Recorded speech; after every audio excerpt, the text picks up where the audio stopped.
Hello, everyone, and welcome to the Hidden Hockey Podcast. My name is Matt Gordon. Starting tonight, I'm going to do a couple of different things. First off, if you're new to the channel and you're watching this on recording or you're watching it during the live stream, please do yourself a favor. Please subscribe to the channel. Please share the content out there. Really appreciate it. Up to 200 subscribers, which is great. Really excited to have more people that are following prospects and or just supporting me as a person. So without further ado, thank you so much for coming into the content and really engaging with it for me. I love to talk hockey to various people. So, whether you're watching live or recording, please leave your comments either, in the comment section of the video. If you're live tonight, put it in the live chat or, just send me a message even. Either way, I love talking hockey with everybody and excited to talk more about hockey in general. So topics for tonight, we're going to talk about, I'm going to give my top 16, my new mock I'm going to have out there and give my explanations for where I have guys and why I have them where they have them. We're going to talk a little about the OHL Draft Lottery that just concluded a half hour ago. Talk about the 4 picks in the order they went in. I want to talk a little bit about the National Development Camp and the various players that are in there, give my thoughts and feedback on the different guys that you've either watched and or heard about in some way, shape, or form. And then at the end I'm going to do a little prospect Q&A for those that have left questions or anything like that. I might talk a little bit about some breakout prospects coming into next year. So without further ado, I'm going to go ahead and talk about the 2025 top 16 mock I just just finished up today. I'm going to go ahead and share my screen here, and I'm going to go and present my mock real quick. So you see my mock there off to the side. First off, you're going to go with number 16. I still have LJ Mooney here at 16. I can't get over the dynamic talent. He has been a little bit disappointing this year, but at the very least, I believe LJ Mooney on his talent alone is a first-round pick. This is a kid with incredible skating. He's found his ability to, even at 5'7" and 150 pounds, he's still impacting the USHL. He's still impacting games in college. He will go on to be a very effective college hockey player at the very least, if not a really exceptional pro. I think he's got too much skills to allow it to be an issue. I think he's a super talented player and somebody you really want to watch out for here in the coming years. But again, a shorter guy at 5'7", 160. I think, I put the Central Scouting midterm ranking there. The final ranking should be coming out pretty shortly here, and I'll do a reaction video to that and probably a live stream with that. But that'll be in the coming weeks. But LJ Mooney to me is still the guy. I think, I don't have a lot of people ranked here for the National Development Program. I think it's a weaker year for the 07s. But to me, he's one of the more impact 07s that are still left in the program. And excited to see where he will be drafted. He should definitely be drafted. Will he probably be a day 2 pick? More than likely, yes, because of the obsession with size in the National Hockey League. But that being said, really hoping that LJ Mooney is able to continue, his path and his development cycle to be in a positive way and not have any injuries anymore. Number 15, I got Cameron Schmidt, another shorter guy. He's about 5'8". And about $170, $180. This is a kid who's just a bull in a china shop, really, tenacious on pucks, super driven. Really like his overall skill and his game. He's got an unbelievable shot. He's put up, close to 90 points in the Western Hockey League already this year. Season's not concluding. He's going to go into playoffs here for Vancouver and make an impact.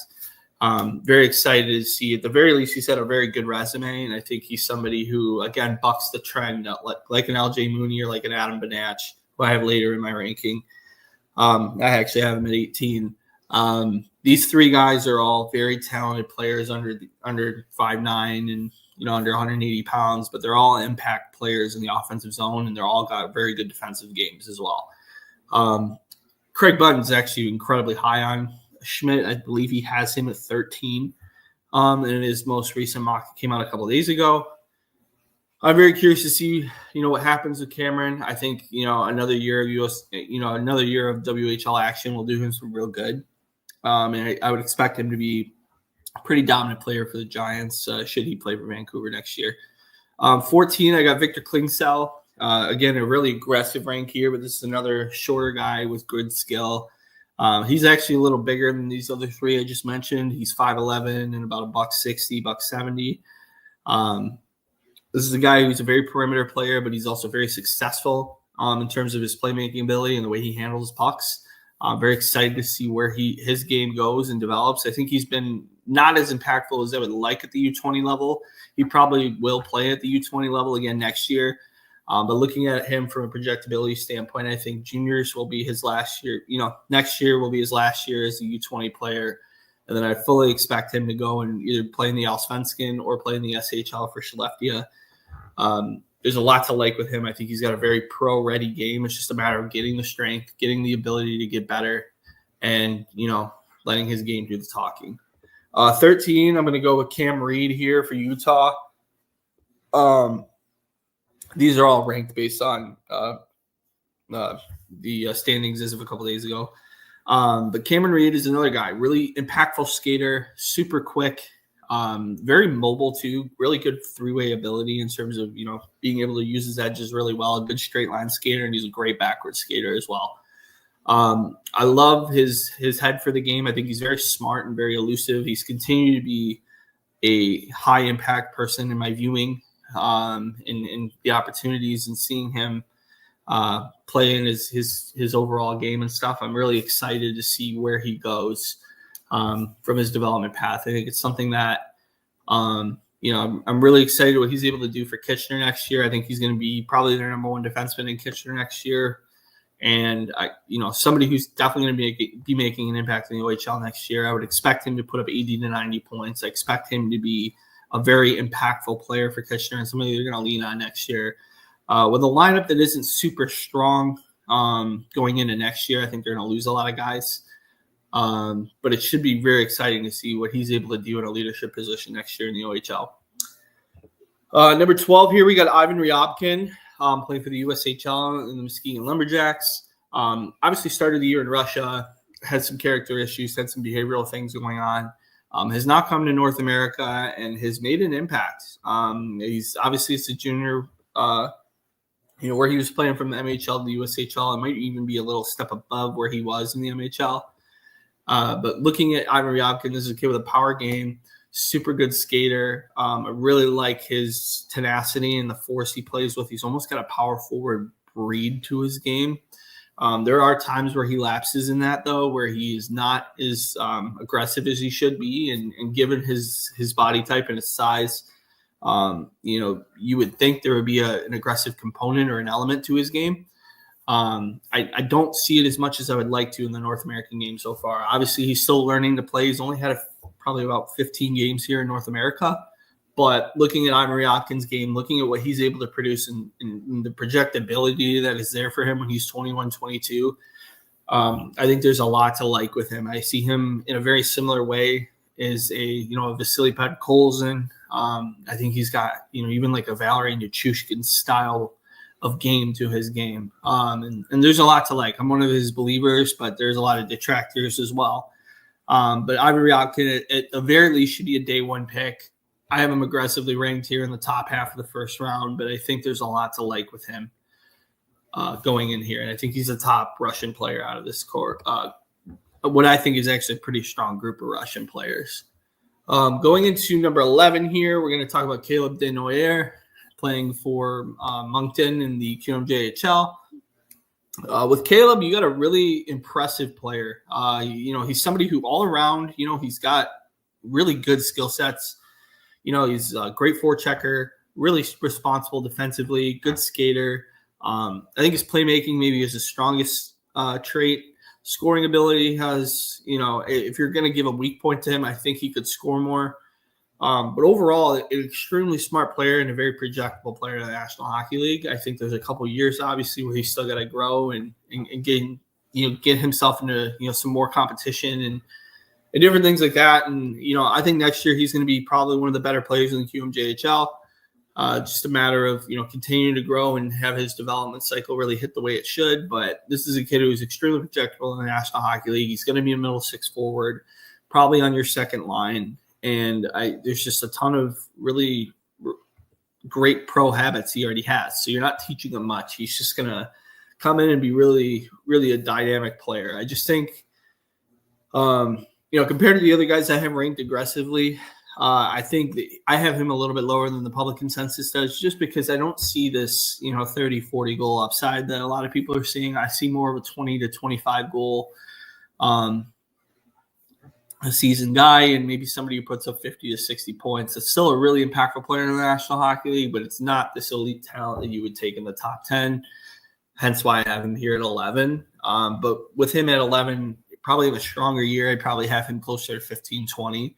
But due to the lack of depth here in the 25 draft, I think, he's going to shoot up the rank a little bit because of that. Number 10, another player very similar to Caleb Desnoyers and Malcolm Spence. I look at him in the same way. Actually, the only thing I like more about him is I think he's one of the best skaters in the draft. I think he's really quick on his feet, great acceleration, really good straight line skater. I think his penalty killing ability is actually probably the best in the draft. There's a ton to really like with him. A good 200-foot player, coach's dream, very responsible. Has everything you could want in a pro player, and I think that's why he fits really well with Detroit here. I'd be curious to see if he lands here at 10, if the Wings would take an opportunity to pick him. He seems like a very Wings prototype player, being somebody who's watched the Wings for a long time. I would be very curious to see, the public sphere, I think, has him a little lower than the private sphere does, and the actual scouts that are in the industry. I would expect scouts in the industry probably have Malcolm Spence closer to their top 10, where the public area and, the people like Wheeler and Pronman and various other scouting people have him probably closer to 25, 30. I think, both groups have their reasons for why they have him ranked where they do, but I think he's a very polarizing player. I tend to lean more towards what I believe the private scouting industry is saying. And I think that, to me, this is a kid who you have to take in the top 10 just because of how projectable and how proven his game already is at 17 years old, turning 18. He's got a game that if you needed to throw him into a National Hockey League game, he would do pretty well. Now, is he going to be elite? That's another question. I think he reminds me a lot of Marco Kasper in that there's still a lot of growth that had to be made in his game from his draft year to now. And you're seeing the growth come through now in recent games with the Wings. I think he's been a very impactful player for the Wings. I would expect next year he's going to even have that much more ability to be impactful. Malcolm Spence, I look at him in the same way. I think he's just, 24 to 30 months behind where Kasper's at, but a very similar player in terms of his all-around game, what he can bring to a hockey team and everything in terms of that. I think he's super projectable, and I think he fits here for Detroit, and I think he fits here in general as a prospect. Number 9 here, another aggressive rank for me, but I love this kid's game, is Cole Reschke. There's a highlight video of him in my channel. Cole, to me, I had him aggressively in the top 5. I think I was a little too aggressive, maybe ranking him in the top 5, but I will not take him out of my top 10. Cole has scored at every level imaginable. Right now, he's got 95 points and just as the season concluded with the Western Hockey League. Victoria is a team that's going to be very good going into the future with him and Keaton Verhoff and, various others that are on their roster. Cole is a super, super driven player. I think he's very gifted offensively. He scores in bunches. It's definitely something, where he's had a lot of 3, 4, 5-point nights because when he's on, he's really on. And that excites me a lot from an elite, skill perspective, because the really high-end prospects have those 3, 4, 5, 6-point games in, the respective junior leagues. And Cole is starting to do that already at a regular pace. I'm just really excited to see where his game goes. I think there's no real knocks on him. I just think that, people are a little anxious to rank him higher. I think if he was 6'2", he'd be in the top 3 of this draft, no question. But because of the limitations in terms of him only being about 5'10", there's a little bit of uncertainty with him in terms of, where people think he'll be at. But there was also a lot of uncertainty with Braden Point, right? Not a lot of people were willing to put him in the top 10. I had him when I had my 2014 mocks back in the day. I had him around 13 or 14. And, he was taken in the second round. I'm expecting a similar projection for Cole Reshny. Number 8, I'm really low on him, but Porter Martone, the Brampton Steelheads. Porter, to me, I think just has a lot of ebbs and flows in his game. At his best, he's really good. But at his worst, he's not very impactful at the junior level. I think he's starting to lose a little bit of steam going into he had a really, really great first half of the season in the OHL.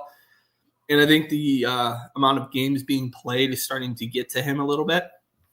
Would be very curious to see, where he kind of goes from here. I think next year he's still going to, be in the OHL. As a late born 06, I think there's more to give for him. I think he should really be expected to put up 100 points easy in the OHL, if not 110.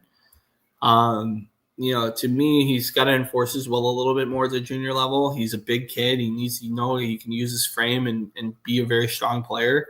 So the big thing for me is gaining strength for Porter. I think, being more consistent throughout games, not only offensively, but defensively. And just getting more well-rounded. I think there's a lot of growth that's still in his game. Looking at him, in a few years, I think there's a lot more development that has to be had for him to become his true self as a player. But looking at the overall package so far, he is enticing. I think there's a lot to like about his game. There's just a lot of different development things he has to do. And that doesn't always turn with the guys who have more than a couple things to work on. So, but I think he fits really well here at 8. I'd be willing to listen to him in 5 or 6, but I wouldn't have him higher than that because I don't see the certainty in his upside. Going here now, number 7, I got Jackson Smith, the defenseman from the Tri-City Americans in the Western Hockey League. Jackson Smith is an absolute unit, 6'4", about 220 pounds, already built like a man. He's got a very, very gifted offensive game. I think he's not credited enough for how much of a smart player he is in the offensive zone. I think he's a power play quarterback and somebody who would definitely be a top pairing defenseman, which is why I have him ranked here at 7. I look at him and I put him right in that same caliber as Schaefer. Everybody puts Schaefer in this elite category, in this elite system. And I think Schaefer's a very good defenseman, but I put Jackson Smith is right there for me. Excellent skater, really powerful strides. Also not afraid to throw the body around, willing to engage physically. I've had probably 3 or 4 viewings of him easily.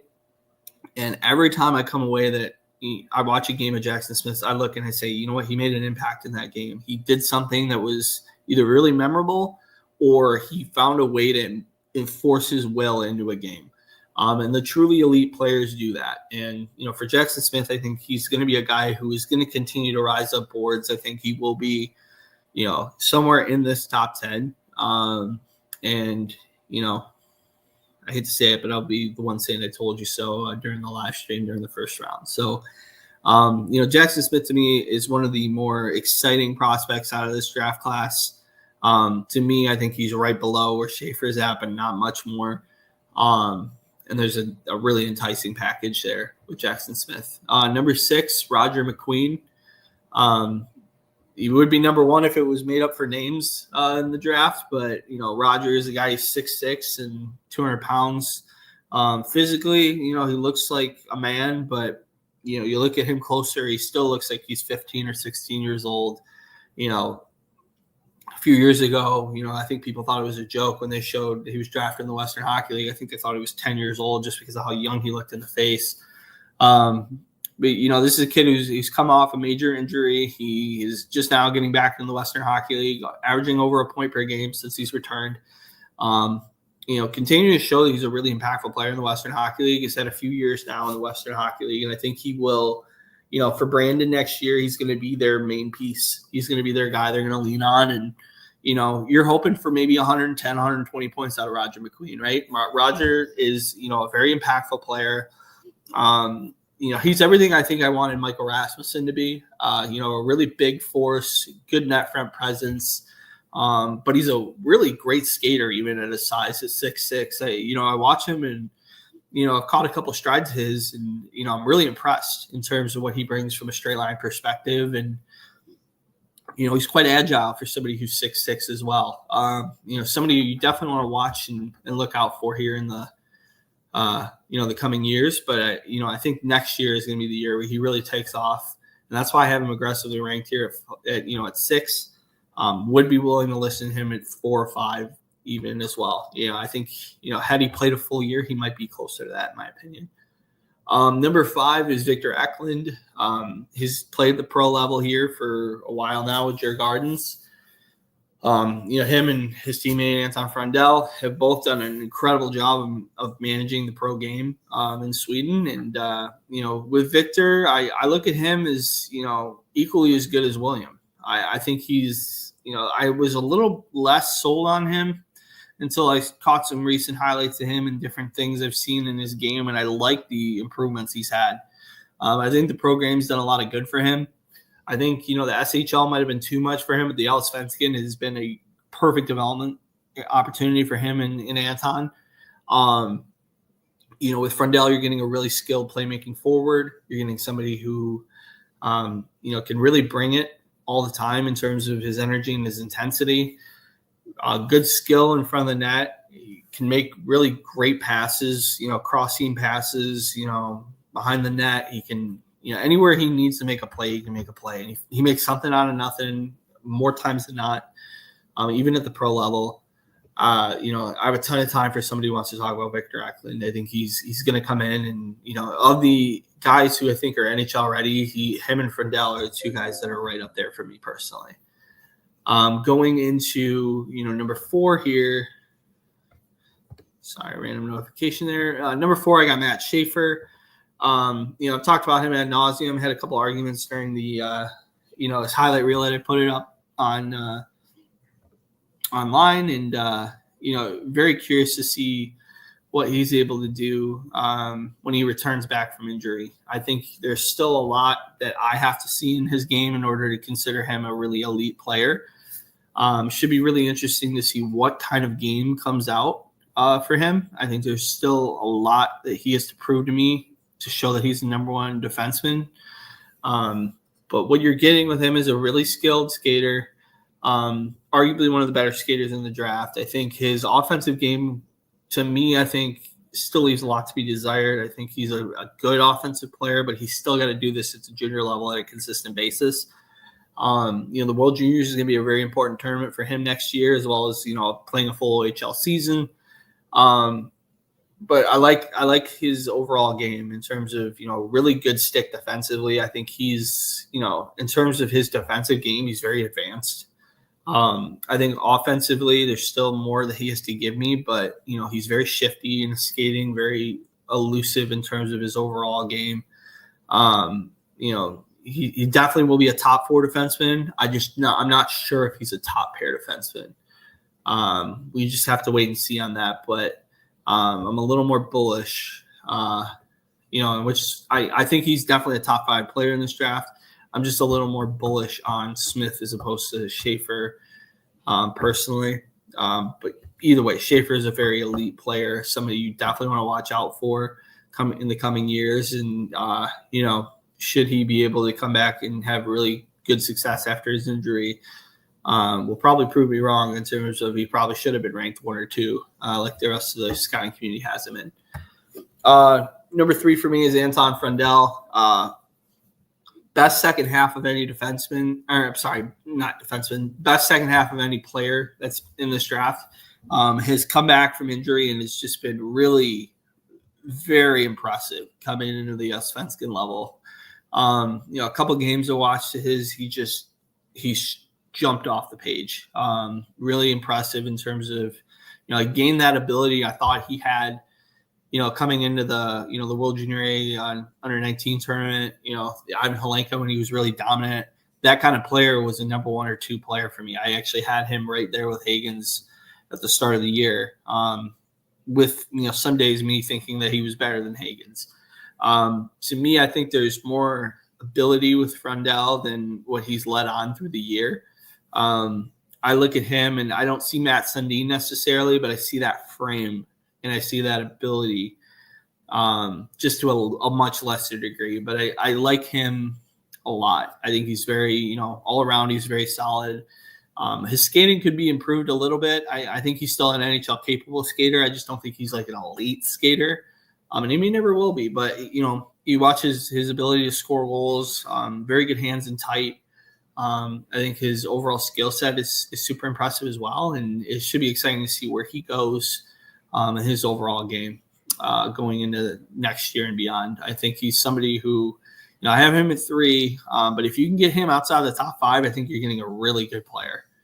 Number 2 for me right now, I dropped him finally, James Higgins. He's still averaging a point per game in the college level, but, looking at James Higgins now, I don't see the high-end player I wish I saw coming into the year. It's hard to really have the standard of a guy like Adam Fantilli and Macklin Celebrini, guys who were super freshmen.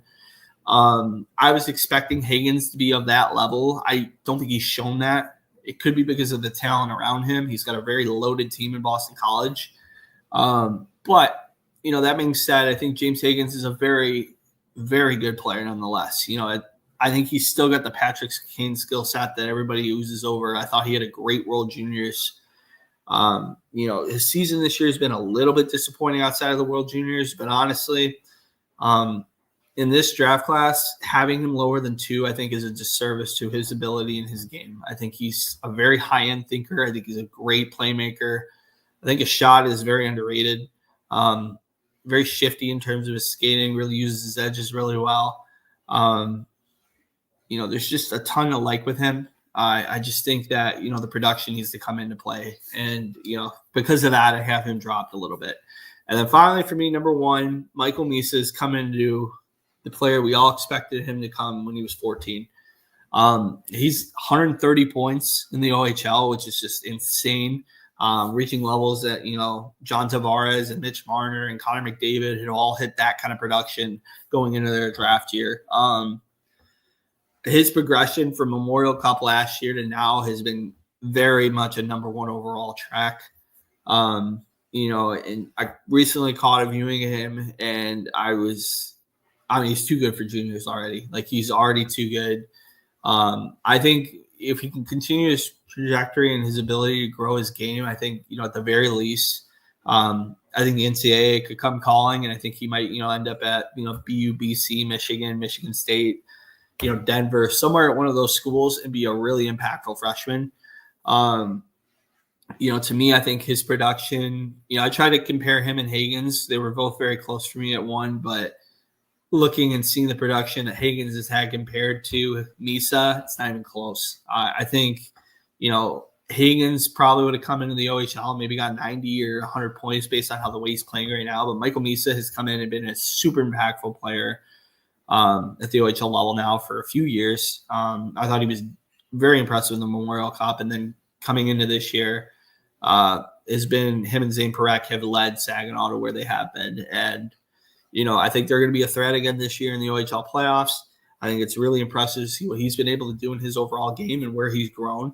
I think he's that much smarter. I think he's that much faster, and I think he's that much more of a goal scorer. So in watching him, I think there's a lot to like. I think there's, a lot of pro projectability in terms of his game, and it should be exciting to see what he's able to do going forward, not only in the OHL, but I think of anybody who's ready to be in the National Hockey League, I think it's Michael Misa right now. So going into the rest of this here, shout out to my aunt, hi auntie, and then just different things and stuff like that. I'm going to go now into the OHL Draft Lottery that happened today. I'm going to go ahead and remove my screen here and just talk to you guys directly. So obviously the picks that happened, now an hour ago. Number 4, you got the Sarnia Sting. Number 3 was Ottawa. The 67s got their pick there. Number 2, the Guelph Storm, and then number 1, the Peterborough Petes. A storied franchise gets the number 1 overall pick. Obviously, they did not have a great year this year. Should be a really impactful opportunity for them to get a good player. But anybody in this top 4 is going to get a really good player in the OHL draft. And I'm going to go ahead and share. I got a top 20 I made as well. I'm going into the rest of this here. It's private right now, but I'm going to share the public link here shortly. And the stage real quick. So I got my mock here, but I'm going to go ahead and share this instead. You guys are getting the views firsthand. Looking at the overall class here right now, Charlie Murata to me is the number one overall guy going into the draft here in a couple of weeks. We'll see how the OHL Cup does for him. I think he has a real opportunity here to cement himself at one. But like his overall game and what he's been able to do, I think he's a great skater. I think he's produced really well for Don Mills. It should be really exciting to see what he's able to do going into next year and beyond. But definitely a guy who's going to be, 30, 40 points in his rookie year in the OHL at a minimum. Number 2, Kate McGregor. He's been really dominant as of late. I think he recently put up in a tournament. He had 21 of his team's 27 goals in a tournament. I think there was some quality competition concerns from what I had read online, but to do that at all is really impressive. He's been really dominant in a lot of the early international tournaments, like the World Selects Invitational, and the Quench World Invite, different things like that. With him, he's going to be another guy who's going to be a day one OHL impactful player. Should be really exciting to see where he's able to go in his game as well. Jacko Wykisk, playing for Sun County in the Alliance. This is another kid who his skating is really impressive to me. I think, Jacko Wykisk is the guy who I've only caught a viewing of him so far, but the things I've seen highlight-wise even, I see, a kid who's super explosive, a guy who really accelerates well, always got his head up, always looking for the next opportunity, the next play. But just overall, just a really exciting skill set. And I think it's somebody who, you're going to be, watching him play. I think he's super dynamic. Somebody's going to take you out of your seat. Definitely a guy you're going to want to have in your top 5 here, no question. Depending on where, teams will draft and stuff, I think he's a very impactful player at the OHL level. Trevor Daley Jr., this is a kid who, obviously there's reasons why he's not playing in the development program. He's at camp right now. I don't know that I expect him to play for the development program based on what happened to his dad and, the racist history that's happened with him. But what their development program's loss is the OHL's gain. You're getting a guy who is a incredible player at the U15 level. He's come in and I think he'll come into the OHL and, they will love him at the OHL level. I think he's super dynamic, really good shot. His brother Drew as well is a kid coming up here in a couple of years. Both of them are really impactful. Obviously, got the pedigree with his dad, Trevor, who played for the Wings and Dallas Stars and various other teams. But Trevor Daley to me, being a forward and, bucking away from what his dad had done in the NHL, the bloodlines are there. I think the skill is there. The want to be good is there. So that's why I have him aggressively ranked here. And I think he's very likely to play in the OHL. Another American, obviously, is Landon Jackman.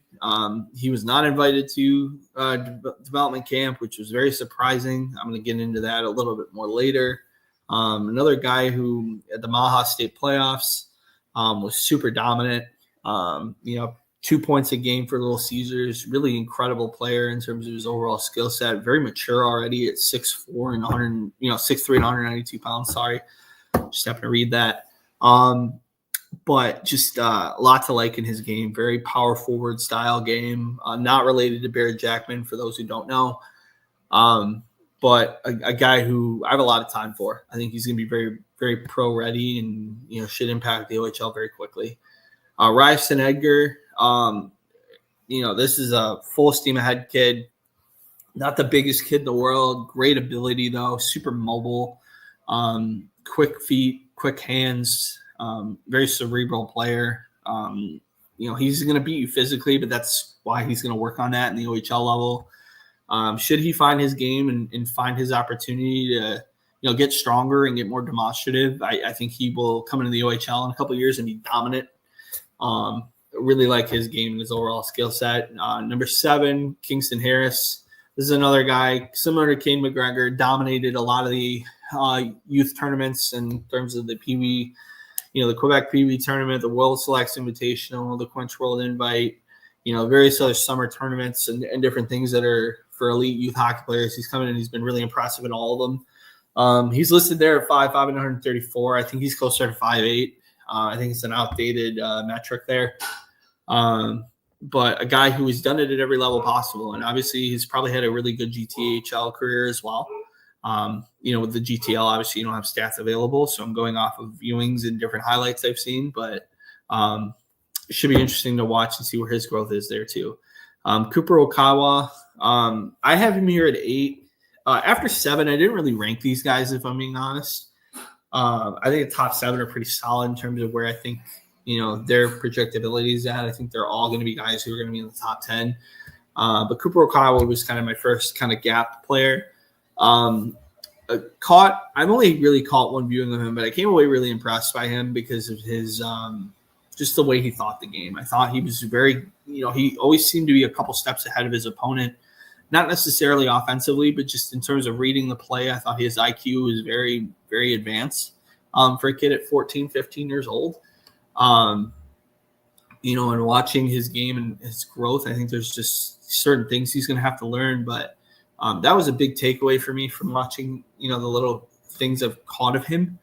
And that's really impressive in his own right. Jesse Bruce is another guy. A lot of these guys I have limited notes on, but their production has really shown it in some way, shape, or form, and it's been concurred by others that watch it a lot more.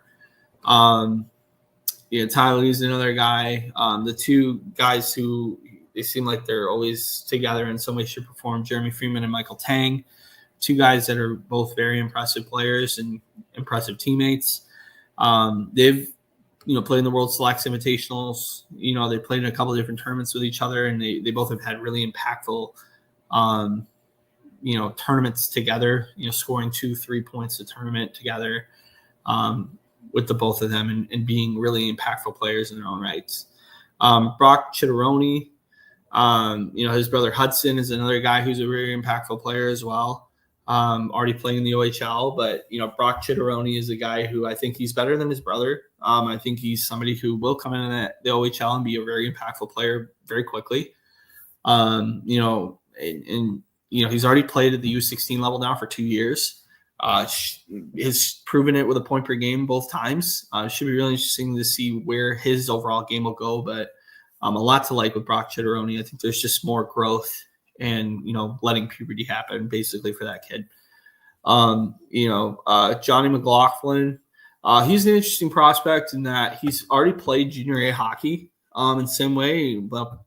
Junior B. He played with the Strathroy Rockets in the Greater Ontario Junior Hockey League.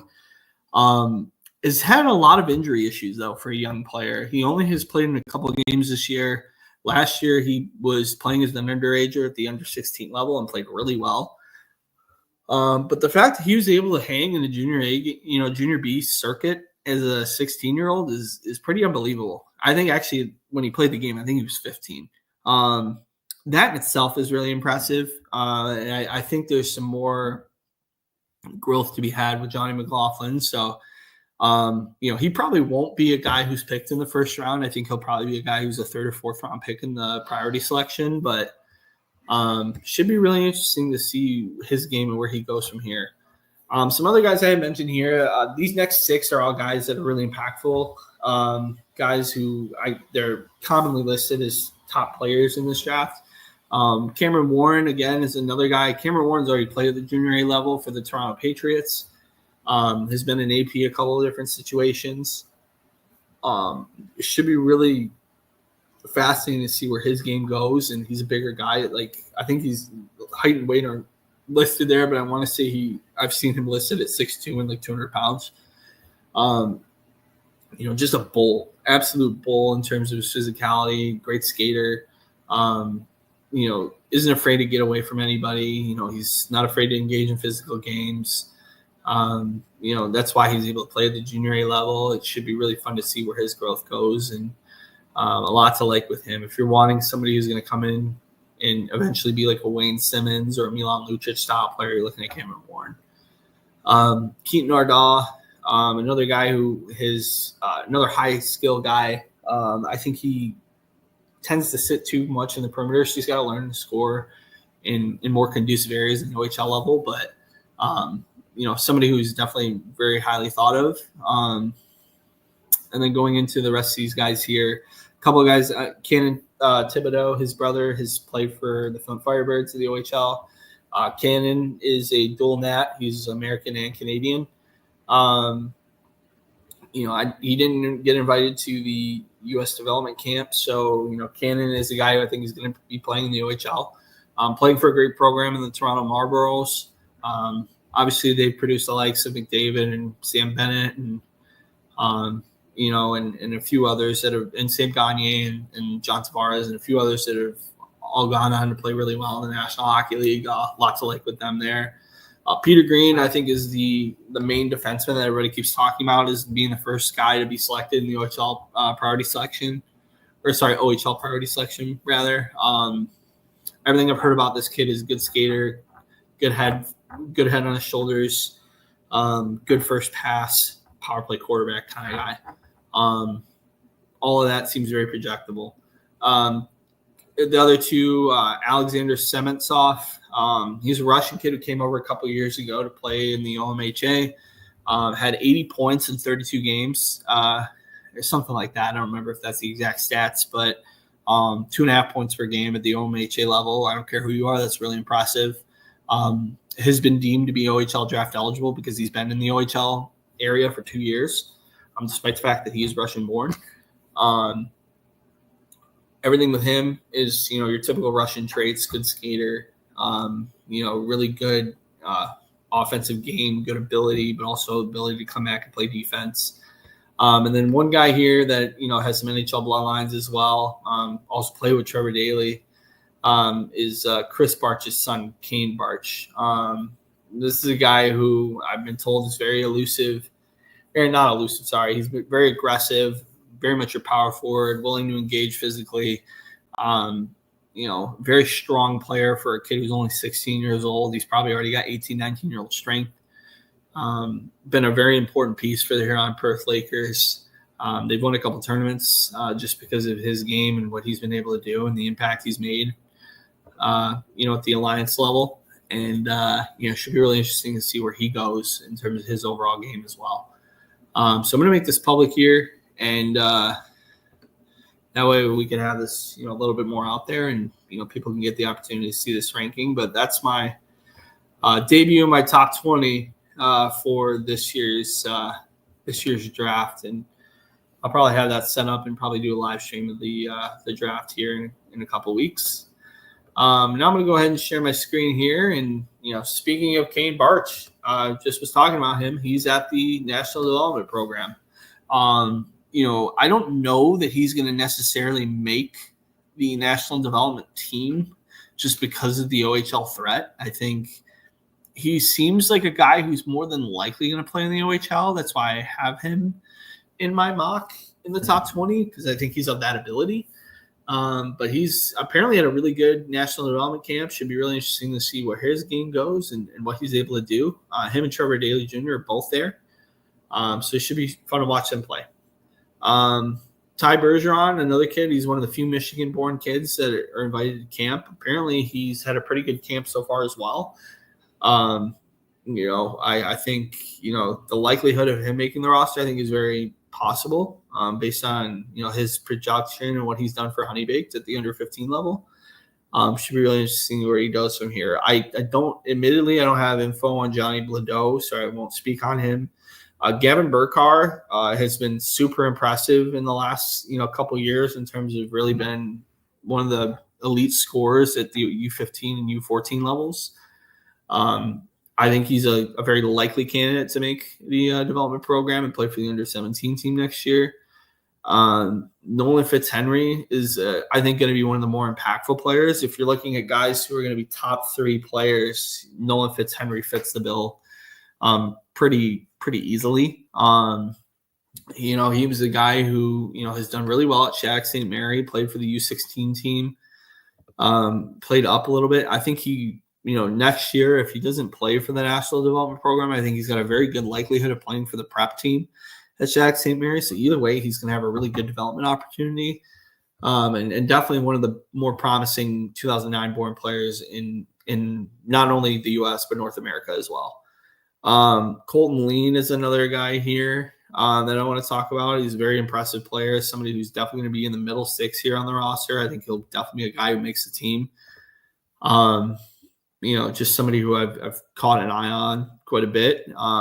Carter Meyer is another guy. He's already played at the prep level at the at the River School and has played with a couple of teammates of his and Sam Pandolfo. And, there's one other guy who's listed on here. I'm blanking on the name right now, but they're all teammates and they've all done really well at the prep level. So it should be really interesting. I think they're going to be more than ready to play at the under 17 level and be able to play against really high end opponents. Alexander Miljevic is a guy who's very slippery, a good player, great skater, has had a pretty big impact here at the development camp and should be really interesting to see where he goes from here. The cash crop guy to me is Rocco Pelosi.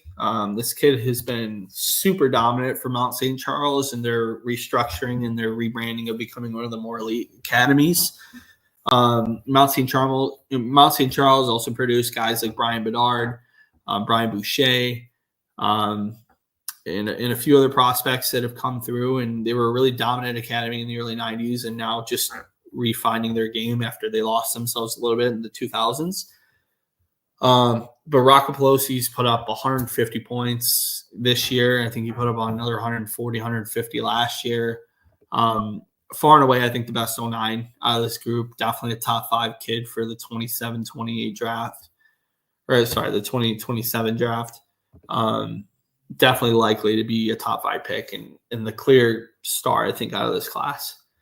Freddie Schneider is another kid who I have a lot of time for. He's come in and been super impressive at the high school level, averaging over a point per game at the high school level for Edina. Already an impactful player at the Minnesota high school level. Definitely, I think he's easily a top line candidate on this team and should be somebody that definitely makes the development program. Sora Schmidt, another kid who's very impressive, along with Braden Scuderi. Similar players. One of them is a 2028 draft eligible. One's a 27 draft eligible. Braden Scuderi is a little bit of a shorter player. Definitely drew some inspiration. There's a great story on the 32 Thoughts podcast that was, I think, mentioned right at the start of when Bukauskas and Freeman got together. So this would be probably October when I listened to this. But he really was inspired by Johnny Gaudreau, New Jersey kid. Really had an opportunity to kind of grow and learn from him, and was actually able to skate with Johnny this past summer. And Johnny looked at him and said, "Wow, this kid's a really good player." Kind of gave him his blessing, and he widely considers it to be a pretty big highlight and a pretty big deal in his game. So, obviously if Johnny Gaudreau thinks he's pretty good and can make the development program, who am I to say that he can't? And then you go into, Sawyer Schmidt's a younger guy. He's 3 days away from being a 2010 born, which, obviously 2010 borns can't play for the under 17 program. So this is by far the youngest kid in the program. Should he make the team? All likelihood, I think he will. I think he's a very impressive player and somebody who you definitely want to watch out for and see where his game grows. But a lot to like with him as well. I'm going to go into some of the defensemen here. The one defenseman that really, really sticks out to me is Drew Roscoe. Drew Roscoe is 6'6" at 15 years old. He's 6'6". He's playing for Shattuck St. Mary. A great skater, super impressive in terms of what he's been able to do for Shattuck St. Mary. He's already been a very impactful player there at the U15 level. I would expect him, the jump from U15 to the development program is quite the jump. But he's already got the frame for it. He's already got the ability to play and be a very opportune player for Shattuck. and he's got a lot of teams that are coming with him. So it should be really fun to watch his game and where he can grow from here. Anthony Timmerman and Anthony Valenti, two guys that play in Detroit and have played for elite programs in the Metro Detroit area. Valenti for Honey Baked and Timmerman for the Little Caesars program. Both of them are very impactful players, both guys who have offense on the mind all the time and have proven to be very impactful at the U15 level. I think they're definitely guys who will make the roster. I think they're, based on the little things I've seen of them, they're both very high-end players and very impressive players. And it should be fun to see where their growth is and what they're able to do with their overall game. That's all my viewings in terms of the guys that are on the camp area right now. Some omissions that I was surprised not to see at camp. My main one was Jerry DiConzolo, playing for Shattuck St. Mary. He's got like 150 points this year. Very shocked that he wasn't in this camp at the very least.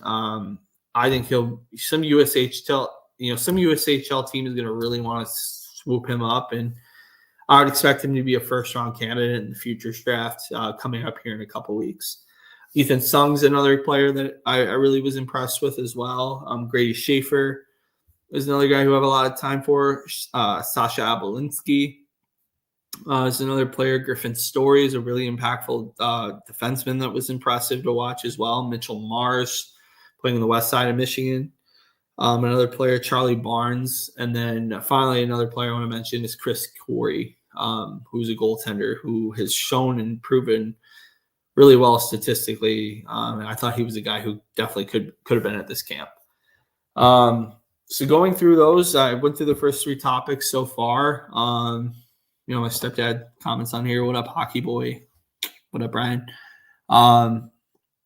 Going into the rest of this here, different prospects to watch out for in the coming years that I've already watched and seen so far. One guy in particular I want to mention is Gavin McKenna. Gavin McKenna is putting up unbelievable stats in the Western Hockey League. I have a lot of time for him. I think he got 130 something points this year, and he's still got another year before his draft year. I think Gavin McKenna to me will be a guy who's already played the world. He's already played for Canada in the under-20s at the World Juniors. He should be a very impactful player going into his draft year next year. I would expect him to be one of the better forwards going into next year. People like to throw the term generational out a lot. I don't know that I think he fits within the class that, Connor Bedard does, John Tavares does. He fits within that realm. I think, he's clearing away the number one for 2026. Another player to really watch out for as well is Landon DuPont. Landon DuPont recently just, through his year, the year just ended for the Western Hockey League, over a point per game in his exceptional status year, produced more than every U16 and U17 defenseman in the Western Hockey League as a U15. That's enough said. Unbelievable talent. All the time in the world for Landon DuPont. To me, the best defenseman I've seen since Cale Makar, without a doubt. Him and Darlene, and then I think he's just right in that echelon of really unbelievable talent. I have a lot of time for Landon DuPont, and you should too. There's no other questions here, so I haven't seen anything else. Again, if you're watching on repeat, please do yourself a favor. Please comment. I'll leave some, I'd love to hear your comments in terms of guys you thought should have made, the camp at the, the development program. You want to talk OHL Draft, leave a comment in the comments below as well. You want to make fun of my mock, go ahead and make fun of my mock. Greatly appreciate those that leave feedback and all. And, at the very least, I'll talk about a couple things I'm going to have here going into the rest of this year. I got a couple of highlight reels I'm just finishing up on. I will have those posted probably before next week. I have a couple more. I have one on Roger McQueen, and then I can have another one on another prospect. I don't know what I'm going to do yet, but I'll put one together. In a couple weeks here, I'm going to do some live streaming of the OHL Draft, the Western Hockey League Draft, the QMJHL Draft, doing a live stream of those. I'll probably see if I can incorporate a live feed in some way, shape, or form without getting in, copyright trouble, things like that. At the very least, want to say thank you to all those that have recently watched videos on the channel, recently subscribed to the channel, up to about 209 subscribers, which is great. Have over 28,000 views on videos. Super blessed and fortunate for those that have tuned in and watched. And, whether you're just now meeting me or you've binged my content or you have not watched a single thing at all, just want to say thank you for those that have listened and watched, and look forward to making some future content here going into the spring and summer. And, excited to talk more about hockey in all forms. At the very least, though, I'm going to just sign off for now. I'll have a live stream in a couple weeks. I'll have that posted, and we'll talk more about that when the time comes.